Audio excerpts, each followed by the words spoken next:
With walking windups, it's best to move dynamically towards the target, much like you would on a roll and throw. As the lead leg begins to lift, you want to make sure that your back foot and your hips are turned perpendicular to the target. As the lead leg lifts, be sure to continue moving the center mass towards the target. Don't stall.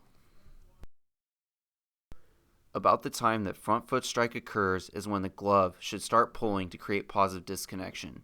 At this time, knee flexion should discontinue and the front leg should begin bracing. As the lead leg stabilizes, forwardly rotate the throwing dominant shoulder to the target.